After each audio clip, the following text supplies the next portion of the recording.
ಬಹಳ ಜೋರಾಗಿ ಚರ್ಚೆಗಳು ನಡೀತಾ ಇದಾವೆ. ಅದರ ನಡುವೆ ಈಗ ನೀವು ಡೆಲ್ಲಿಗೆ ಬಂದಿದ್ದೀರಿ. ನೋಡ್ರಿ, ನಾನು ಬಹಳ ಕ್ಲಿಯರಿಟಿಯಾಗಿ ಮೊನ್ನೆ ಕೂಡ ನಾನು ಬಹಳ ಒತ್ತಿಯಾಗಿ ಹೇಳಿದ್ದೀನಿ. ನಾನು ಬಹಳ ಗಟ್ಟಿಯಾಗಿ ಹೇಳುವಂತ ಟೈಮಲ್ಲಿ ಕೂಡ ಭಾರತೀಯ ಜನತಾ ಪಾರ್ಟಿಯ ಅಧ್ಯಕ್ಷ ಸ್ಥಾನ ಖಾಲಿ ಇಲ್ಲ. ಆಲ್ರೆಡಿ ವಿಜೇಂದ್ರವರು ಅಧ್ಯಕ್ಷರಿದ್ದಾರೆ. ಅಧ್ಯಕ್ಷರು ಇದ್ದ ಮೇಲೆ ಇನ್ನೊಬ್ರು ಅಧ್ಯಕ್ಷರನ್ನ ನೇಮಕಾತಿ ಮಾಡಕ್ ಆಗಲ್ಲ ಅನ್ನೋಂಥ ವಿಚಾರ ಕೂಡ ಉಲ್ಲೇಖನ ಮಾಡ್ತಾ ಮಾಡ್ತಾ ಅವ್ರಿಗೆ ಅವಧಿ ಇನ್ನ ಬಾಕಿ ಉಳಿದೈತಿ. ಇನ್ನ 1.5 ವರ್ಷಗಳ ನಂತರ ಮತ್ತೆ ಪುನಃ ಹೊಸಬ್ರ ಅವಕಾಶಗಳು ಸಿಗ್ತಾವನ್ನಂತ ಮಾತನ್ನು ಕೂಡ ಅವತ್ತು ಹೇಳಿದ್ದೀನಿ, ಇವತ್ತು ಕೂಡ ಹೇಳ್ತಾ ಇದ್ದೀನಿ ಅದನ್ನ. ಹಂಗಾಗಿ ಇವತ್ತು ಕಾಂಗ್ರೆಸ್ ಪಕ್ಷದಲ್ಲಿ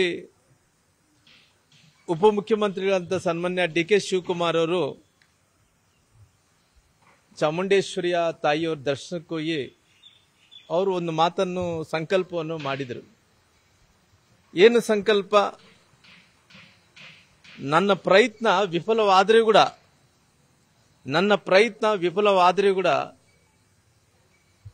ಪ್ರಾರ್ಥನೆ ವಿಫಲವಾಗಲ್ಲ ಅನ್ನಂತ ಮಾತನ್ನು ಸನ್ಮಾನ್ಯ ಡಿ ಕೆ ಶಿವಕುಮಾರ್ ಅವರು ಹೇಳಿದ್ರು.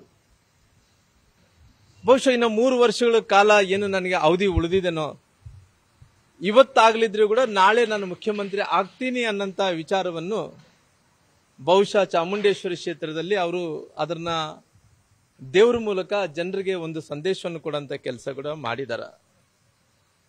ಹಂಗಾಗಿ ಎಲ್ಲೋ ಒಂದು ಕಡೆ ನಮ್ಮ ಸಹಕಾರಿ ಮಂತ್ರಿಗಳಂತ ರಾಜಣ್ಣವರು ಅವ್ರು ಹೇಳ್ತಾ ಇದ್ರು, ಸೆಪ್ಟೆಂಬರ್ದಲ್ಲಿ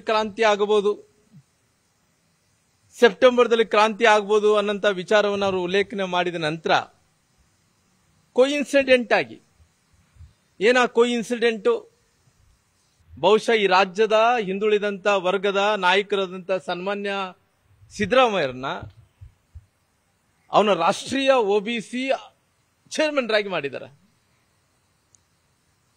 ಅಂದ್ರೆ ಒಬಿಸಿ ಹಿಂದುಳಿದಂತ ಜಾತಿಗಳ ಒಕ್ಕೂಟವನ್ನು ಮಾಡಿಕೊಂಡು ಕಾಂಗ್ರೆಸ್ ಪಕ್ಷದ ಚೇರ್ಮನ್ ಏನ್ ಮಾಡಿದಾರೋ ಇವೆಲ್ಲ ನೋಡಿದಂತ ಟೈಮಲ್ಲಿ ಕಾಕತಾಳಿ ಈ ಕಾಕತಾಳಿ ಎಲ್ಲವನ್ನು ಕೂಡ ನಾವು ನೋಡಿದಂತ ಟೈಮಲ್ಲಿ ಎಲ್ಲೋ ಒಂದು ಕಡೆ ಸಿದ್ದರಾಮಯ್ಯನವರು ಎಲ್ಲೋ ಒಂದು ಕಡೆ ಮುಖ್ಯಮಂತ್ರಿ ಸ್ಥಾನವನ್ನು ಸನ್ಮಾನ್ಯ ಡಿ ಕೆ ಶಿವಕುಮಾರ್ ಅವರಿಗೆ ಬಿಟ್ಟುಕೊಡ್ತಾರ ಅನ್ನಂತ ಸಂದೇಶವನ್ನು ಕೊಡಂತ ಕೆಲಸ ಕಾಂಗ್ರೆಸ್ ನಾಯಕರು ಮಾಡ್ತಾ ಇದ್ದಾರೆ. ಬಹುಶಃ ರಾಷ್ಟ್ರೀಯ ಒಬಿಸಿ ಕಾಂಗ್ರೆಸ್ ಪಕ್ಷದ ಅಧ್ಯಕ್ಷರಾಗಿ ಅವರು ನೇಮಕ ಆದ ನಂತರ ಬಹುಶಃ ಮುಂದಕ್ಕೆ ಅವರು ಕನ್ವಿನ್ಸ್ ಅನ್ನು ಮಾಡಿ ಅವರು ಮುಖ್ಯಮಂತ್ರಿನ ಕೆಳಗಡೆ ಇಳಿಸಿ ಡಿ ಕೆ ಶಿವಕುಮಾರ್ ಮುಖ್ಯಮಂತ್ರಿ ಮಾಡಿದ್ರೆ ಮಾಡಬಹುದೇನೋ, ಇಲ್ಲಾದ್ರೆ ಸಿದ್ದರಾಮಯ್ಯವ್ರನ್ನ ರಾಷ್ಟ್ರೀಯ ಮಟ್ಟದಲ್ಲಿ ಒಬ್ಬ ರಾಜಕಾರಣಕ್ಕೆ ಅವ್ರನ್ನ ಕರ್ಕೊಂಡ್ ಬರ್ಬೋದೇನೋ. ಇವತ್ತು ರಾಷ್ಟ್ರೀಯ ರಾಜಕಾರಣದಲ್ಲಿ ಸಕ್ರಿಯವಾಗಿ ಬಹುಶಃ ಮುಂದಿನ ದಿನಗಳಲ್ಲಿ ಅವರು ಕನ್ವಿನ್ಸಿಂಗ್ ಮಾಡಬಹುದು. ದೇಶದ ಪ್ರಧಾನಮಂತ್ರಿಗಳಂತ ನರೇಂದ್ರ ಮೋದಿಜಿಯವರಿಗೆ ಅವ್ರು ಕೂಡ ಒಬಿಸಿ ನಾಯಕರು. ನೋಡು, ಕಾಂಪಿಟೇಷನ್ ಯಾರು ಇಲ್ಲ ನೋಡ್ರಿ. ಕಾಂಪಿಟೇಷನ್ ಯಾರಿದಾರ? ರಾಹುಲ್ ಗಾಂಧಿ ಕಾಂಪಿಟೇಷನ್ ಇಲ್ಲ, ಸೋನಿಯಾ ಗಾಂಧಿ ಕಾಂಪಿಟೇಷನ್ ಇಲ್ಲ, ಪ್ರಿಯಾಂಕಾ ಗಾಂಧಿ ಕಾಂಪಿಟೇಷನ್ ಇಲ್ಲ.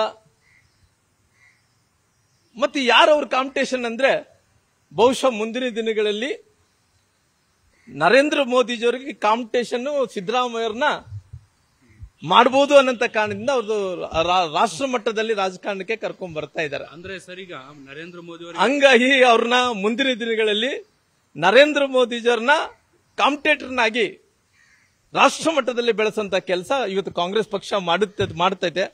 ಹಂಗಾಗಿ ಅವ್ರನ್ನ ಮನವೊಲಿಸಂತ ಕೆಲಸ ಪುನಃ ಮುಂದಿನ ದಿನಗಳಲ್ಲಿ ಮುಖ್ಯಮಂತ್ರಿನ ಆ ಸ್ಥಾನಕ್ಕೆ ಬೇರೆಯವ್ರನ್ನ ಬಿಟ್ಟುಕೊಟ್ಟು ಅವರ ರಾಷ್ಟ್ರ ರಾಜಕಾರಣದಲ್ಲಿ ಬಿಜಿ ಆಗ್ತಾರೆ. ಸರ್, ಈಗ ಮೋದಿ ಅವರಿಗೆ ಪ್ರತಿಸ್ಪರ್ಧಿ ಕಾಂಪಿಟೇಟರ್ ಸಿದ್ದರಾಮಯ್ಯ ಅನ್ನೋದಾದ್ರೆ ನೀವು ಕಾಂಗ್ರೆಸ್ನ ಪ್ರಧಾನಿ ಅಭ್ಯರ್ಥಿ ಸಿದ್ದರಾಮಯ್ಯ ಅಂತ ಹೇಳ್ತಿದ್ದೀರಾ?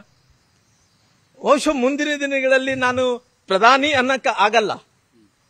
ಒಬ್ಬ ಹಿಂದುಳಿದಂತ ಸಮುದಾಯಗಳ ಒಬ್ಬ ನಾಯಕರನ್ನಾಗಿ ಅದು ಏನು ಯಾವತ್ತಿಲ್ಲಾರ್ದಂತ ಕೆಲಸ, ಕಾಂಗ್ರೆಸ್ ನಾಯಕರು ಯಾವತ್ತಿಲ್ಲಾರ್ದಂತ ಒಂದು ಘಟನೆ ಏನಂದ್ರೆ ಈಗ ಅವ್ರನ್ನ ರಾಷ್ಟ್ರ ಮಟ್ಟದಲ್ಲಿ ಒಬಿಸಿ ಹಿಂದುಳಿದಂತ ಒಬ್ಬ ನಾಯಕನಾಗಿ ಚೇರ್ಮನ್ ಆಗಿ ಮಾಡಿಬಿಟ್ಟಾರ.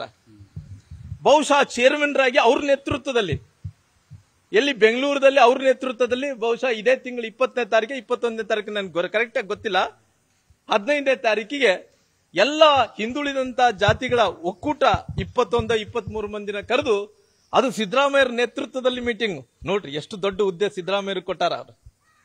ಬಹುಶಃ ಮುಂದಿನ ದಿನಗಳಲ್ಲಿ ಅವ್ರನ್ನ ಅಲ್ಲೇ ಉಳಿಸಲ್ಲ, ಪುನಃ ರಾಜ್ಯದಿಂದ ರಾಷ್ಟ್ರ ಮಟ್ಟಿಗೆ ಡೆಲ್ಲಿ ಹೊತ್ಕೊಂಡ್ ಬರ್ತಾರ. ಡೆಲ್ಲಿಗೆ ಹೊತ್ಕೊಂಡ್ ಬಂದು ಅವ್ರನ್ನ ಪ್ರಧಾನಮಂತ್ರಿ ನರೇಂದ್ರ ಮೋದಿ ಕಾಂಪಿಟೇಟರ್ ಆಗಿ ಮಾಡ್ತಾರ. ಇಲ್ಲ, ಖಂಡಿತವಾಗಿ ಇವತ್ತು ಅವ್ರು ನೋಡ್ರಿ, ಇವೆಲ್ಲ ಇವತ್ತು ರಾಜಣ್ಣವ್ರ ಹೇಳಿಕೆಗಳನ್ನ ನೋಡ್ರಿ, ಅದರ ಜೊತೆಲಿ ನಮ್ಮ ಶಿವಕುಮಾರ್ ಅವರು ಹೇಳಿಕೆಯನ್ನು ನೋಡ್ರಿ, ಶಾಸಕರು ರಾಮನಗರ ಶಾಸಕರ ಹೇಳಿಕೆಯನ್ನು ನೋಡ್ಕೊಳ್ರಿ. ಆಮೇಲೆ ಇವೆಲ್ಲ ನೋಡಿದಂತ ಟೈಮಲ್ಲಿ ಕಾಕತಾಳೀಯವಾಗಿ ಅವ್ರನ್ನ OBC ಅಧ್ಯಕ್ಷ ಚೇರ್ಮನ್ ಆಗಿ ಕೂಡ ಮಾಡ್ತಾ ಇದಾರೆ. ಈಗ ಮೋದಿ ಅವರಿಗೆ ಪ್ರತಿಸ್ಪರ್ಧಿ ಅಂದ್ರೆ ಪ್ರಧಾನಿ ಅಭ್ಯರ್ಥಿ ಅಂತಾನೆ ಆಗುತ್ತೆ. ಬಹುಶಃ ಅವ್ರು ಏನನ್ನ ನನಗೆ ಗೊತ್ತಿಲ್ಲ, ಅವ್ರನ್ನ ಕರ್ಕೊಂಡ್ ಬರ್ಬೇಕಲ್ಲ, ರಾಜ್ಯ ಮಟ್ಟದಿಂದ ರಾಷ್ಟ್ರ ಮಟ್ಟಕ್ಕೆ ಕರ್ಕೊಂಡ್ ಬರ್ಬೇಕಲ್ಲ. ಕರ್ಕೊಂಡ್ ಬರ್ಬೇಕಂದ್ರೆ ಅವ್ರನ್ನ ಹಂಗೆ ಬಿಡಬಾರ್ದು ನೋಡಿ. ಇವತ್ತು ಅವ್ರಿಗೆ ಒಂದು ದೊಡ್ಡ ಹುದ್ದೆ ಸಿಕ್ಕಿದೆ. ಅವ್ರ ನೇತೃತ್ವದಲ್ಲಿ ಇಡೀ ರಾಜ್ಯದಲ್ಲಿದ್ದಂತ ಕಾಂಗ್ರೆಸ್ ಪಕ್ಷದ ಹಿಂದುಳಿದಂತ ಸಮುದಾಯಗಳ ಒಕ್ಕೂಟ ಚೇರ್ಮನ್ ಸಿದ್ದರಾಮಯ್ಯನವರು. ಬಹುಶಃ ಸಿದ್ದರಾಮಯ್ಯರನ್ನ ಆಲ್ ಇಂಡಿಯಾ ಹಿಂದುಳಿದಂತ ಸಮುದಾಯಗಳ ಒಕ್ಕೂಟ ಅಂದ ಚೇರ್ಮನ್ ಆದ ತಕ್ಷಣ ಅವ್ರು ಬೆಂಗಳೂರಿಗೆ ಸೀಮಿತ ಮಾಡಕ್ ಸಾಧ್ಯ ಇಲ್ಲ. ಅವ್ರು ರಾಷ್ಟ್ರ ಮಟ್ಟದಲ್ಲಿ ತಗೊಂಡ್ಬರ್ಬೇಕಂದ್ರೆ ಮೋದಿಯವರಿಗೆ ಕಾಂಪಿಟೇಟರ್ ಆಗಿ ಮಾಡ್ಬೇಕಲ್ಲ. ನಾನು ಡೆಲ್ಲಿ ಬಂದಿರೋಂಥದ್ದು ಬೇರೆ, ನನ್ನ ಪರ್ಸನಲ್ ಆಗಿ ಯಾವ್ದೊಂದು ಕೆಲಸ ಇತ್ತು, ಹಂಗಾಗಿ ನಮ್ಮ ನಿತಿನ್ ಗಡ್ಕರಿ ಅವ್ರನ್ನ ನಾನು ಭೇಟಿ ಮಾಡ್ತಾ ಇದ್ದೀನಿ. ಪುನಃ ಅಲ್ಲಿ ಅದು ಏನು ಸರ್ಕಾರಿ ಕೆಲಸ ಏನಲ್ಲ, ನಮ್ಮ ಖಾಸಗಿ ಕೆಲಸ ಆಗಿರೋ ಕಾರಣ ಸ್ವಲ್ಪ ಬೇರೆ ಬೇರೆ ಡೆವಲಪ್ಮೆಂಟ್ಸ್ ಅನ್ನು ನೋಡಿಕೊಂಡು ಪುನಃ ಅವ್ರ ಹತ್ರ ಸ್ವಲ್ಪ ಹೊತ್ತು ಮಾತಾಡ್ಕೊಂಡ ನಂತರ ನಮ್ಮ ರಾಷ್ಟ್ರ ನಾಯಕರನ್ನು ಕೂಡ ನಾನು ಭೇಟಿ ಆಗ್ತೀನಿ. ಯಾಕಂದ್ರೆ ಮಹರ್ಷಿ ವಾಲ್ಮೀಕಿ ಅಭಿವೃದ್ಧಿ ನಿಗಮದಲ್ಲಿ 180 ಭ್ರಷ್ಟಾಚಾರ ಆಗಿದೆನೋ, ಇವತ್ತು ಭ್ರಷ್ಟಾಚಾರ ಆದಂತ ಹಣವನ್ನು ಇವತ್ತು ಇಲ್ಲಿ ತನಕ ಆಗಿದೆ, ಯಾವುದೇ ರೀತಿಯಲ್ಲಿ ಕೂಡ ನಿಗಮಕ್ಕೆ ಹಿಂತಿರುಗಿಸಿಲ್ಲ.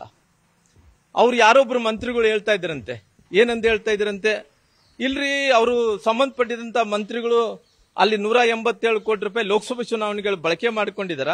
ಆ ಬಳಕೆ ಮಾಡಿದ ನಂತರ ಪುನಃ ವಾಪಸ್ ಕಟ್ಟಿದಾರಂತೆ. ಎಷ್ಟು ಕಟ್ಟಿದಾರಂದ್ರೆ ಒಂದು 60% ರೊಕ್ಕ ಕಟ್ಟಾರ. ನಾನು ಹೇಳ್ತಾ ಇದ್ದೆ, ಯಾಕೆ ಬಿಡಪ್ಪ ಈ ನಿಗಮದ ಯಾಕೆ ಸಣ್ಣ ಅಮೌಂಟ್ 187 ಕೋಟಿ 180 ಕೋಟಿ ಯಾಕೆ ಬಳಕೆ ಮಾಡ್ಕೊಂತೀರಿ, ಹಣಕಾಸಿನ ಇಲಾಖೆ ಕೈ ಹಾಕಿರಪ್ಪ. ಯಾಕಂದ್ರೆ ಹೊಸ ಸಂಪ್ರದಾಯ ನೋಡ್ರಿ, ಯಾರೋ ಮಂತ್ರಿಗಳು ತಗೊಂಡಾರಂತಪ್ಪ ಕಟ್ಟಾರಪ್ಪ ಅನ್ನೋದಕ್ಕಿಂತ ಇವತ್ತು ಹಣಕಾಸಿನ ಇಲಾಖೆ ಕೈ ಹಾಕಿದ್ರೆ ಸುಮಾರು 3 ಲಕ್ಷ ಕೋಟಿ ಡ್ರಾ ಮಾಡಬಹುದು ಮತ್ತೆ ಹಾಕ್ಬೋದಲ್ಲ. ಅಂದ್ರೆ ನಾನೇನ್ ಹೇಳ್ತಾ ಇದ್ದೆ ಅಂದ್ರೆ ಅದು ಮಾಡಿರೋಂಥದ್ದು ಅಫೆನ್ಸ್, ತಪ್ಪು. ಇವ್ರು ಏನ್ ಹೇಳ್ತಾರೆ, ಸಮಾಧಾನಕ್ಕೆ ನಾವು ಅಲ್ಲಿ ಬಳಕೆ ಮಾಡ್ಕೊಂಡಿದ್ದು ಮತ್ತೆ ಕಟ್ಟಂತ ಪ್ರಯತ್ನ ಮಾಡಿದ್ರೆ 50% ಕಟ್ಟಿ ಇನ್ನು 50% ಕಟ್ಟಬೇಕಂದೇಳಿ ಸಂಜಾಷಣೆ ಕೊಡ್ತಾ ಇದ್ರು. ನಾನು ಆ ಸಂಜಾಷಣೆ ಕೊಡೋಂತ ಟೈಮ್ ನಾನು ಹೇಳಿದೆ, ಇದು ಬೇಡ, ಸುಮಾರು ಮಾಡಂಗಿದೆ ದೊಡ್ಡ ಕೆಲಸ ಮಾಡ್ರಪ್ಪ. ಇವತ್ತು ಹಣಕಾಸು ಇಲಾಖೆದಲ್ಲಿ ಕೈ ಹಾಕಿದ್ರೆ ಸುಮಾರು 3 ಲಕ್ಷ ಕೋಟಿ ರೂಪಾಯಿ ಡ್ರಾ ಮಾಡ್ರಿ, ನಿಮ್ ಸ್ವಂತ ವೆಚ್ಚಕ್ಕೆ ಬಳಕೆ ಮಾಡ್ಕೊಂಡು ಪುನಃ ವಾಪಸ್ ಕಟ್ರಿ. ಹೊಸ ಸಂಪ್ರದಾಯ ಮಾಡಿಕೊಟ್ಟಂಗಾಗುತ್ತಲ್ಲ. ಎಲ್ಲರೂ ಚಲೋ ಇದ್ರಿ. ಭಾರತೀಯ ಜನತಾ ಪಾರ್ಟಿದಲ್ಲಿ ಯಾವುದೇ ರೀತಿಯಲ್ಲಿ ಕೂಡ ಯಾರು ಕೂಡ ವೈಮನಸ್ಸಿಲ್ಲ, ಭಿನ್ನಾಭಿಪ್ರಾಯಗಳಿಲ್ಲ. ನಾವೆಲ್ಲರೂ ಕೂಡ ಒಗ್ಗಟ್ಟಿನಿಂದ ಮುಂದಿನ ದಿನಗಳಲ್ಲಿ ಭಾರತೀಯ ಜನತಾ ಪಾರ್ಟಿಯನ್ನು ಕಟ್ಟುವಂತ ಕೆಲಸ ಮಾಡ್ತೀವಿ.